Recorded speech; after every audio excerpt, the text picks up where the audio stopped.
Are you in a position that you lead other people? Do you have people working under you? Do you want to be a leader?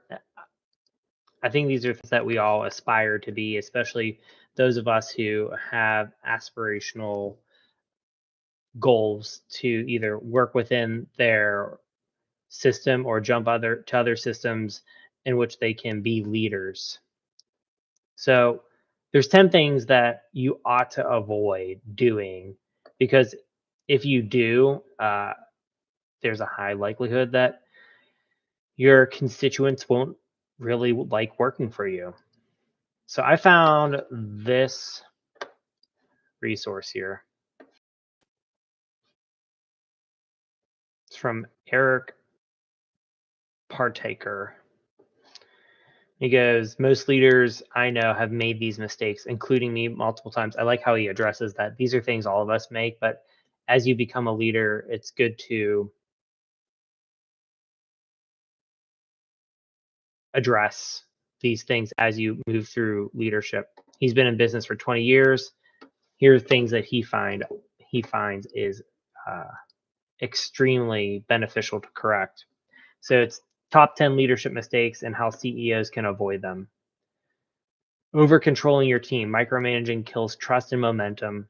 Set clear expectations and then step back and let them work. If you're a true leader, you're giving people their tasks and objectives, and you have to appreciate that there's multiple different ways in which people work. And sometimes people will get to the destination in different ways. So making micromanaging will derail their work efficiency. Constantly creating urgency. Treating everything as urgent leads to exhaustion. Focus on real priorities and realistic deadlines. I think it was Alex Hormozy.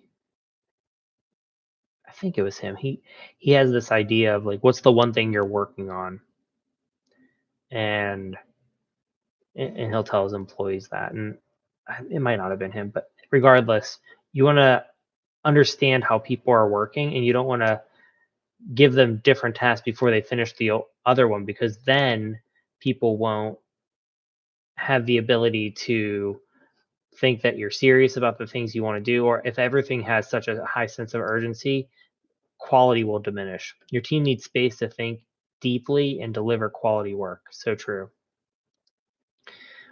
Failing to give recognition. Consistent effort deserves consistent acknowledgement. Celebrate achievements to keep morale high.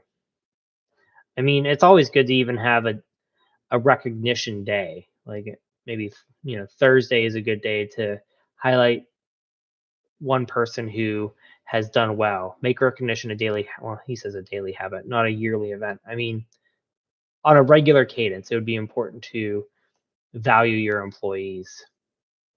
Disrespecting work-life balance. Burning out your team isn't a badge of honor. Model boundaries you want people to maintain. I mean, long hours and blurred boundaries drain energy. Protect your team's time and lead by example. If you give them a space to rest, you give them the space to be efficient. Poor communication. Ambiguity leads to mistakes. Deliver clear, direct instructions to keep everyone aligned. You need to give everyone the why. What is the vision? What is the mission? You need to work towards that goal together. Not providing resources. You wouldn't send soldiers into battle with equipment. Invest in your team's success and they'll return a tenfold. I mean, this is so true. I believe in the idea of investing in yourself, because if you put that investment in, it'll come out. Tolerating toxic behavior. One bad apple makes them all rotten, right? One toxic player can poison your entire culture. Address issues immediately. Your best people are watching. Yeah. I mean, you want to keep that culture good. If you do have someone who's having toxic behavior, you might want to get to the heart of why that's occurring. Ignoring feedback. Your team sees things you don't. Create a safe space for honest feedback and then act upon it. I mean, make this part of your workflow. Whenever I was working with trainees regularly, I had feedback Fridays, right? It's always a time to give feedback to the learners, but also to receive feedback. Um, so I think that's a good opportunity. So you can always continually improve.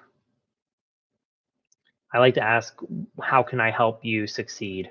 Or how can you how can I help you better achieve your tasks? Withholding information. No one likes a gatekeeper. Information gets filled with assumptions and fears. Share context generously. It builds trust and better decisions. Con- I mean, you don't want you want people to be well informed so that they can understand why you're making decisions, and if they can get behind the why, it works well on that number 5 point of poor communication. And then indecisive leadership. Constantly shifting directions waste energy. Make decisions with confidence and stick to them. I think it's important to stick with your decisions, but also share why you're making those decisions so that your team can get behind you. Today, I just wanted to focus on key aspects of what you can avoid as you become leaders, entrepreneurs, and innovators. We all want to have that entrepreneurship mindset, wealth mindset, abundance mindset. There's no need to not be reflective in what you can do to improve. So that's all I have for you today. This is Mike with Aimed Intentions. Have a great one. Bye.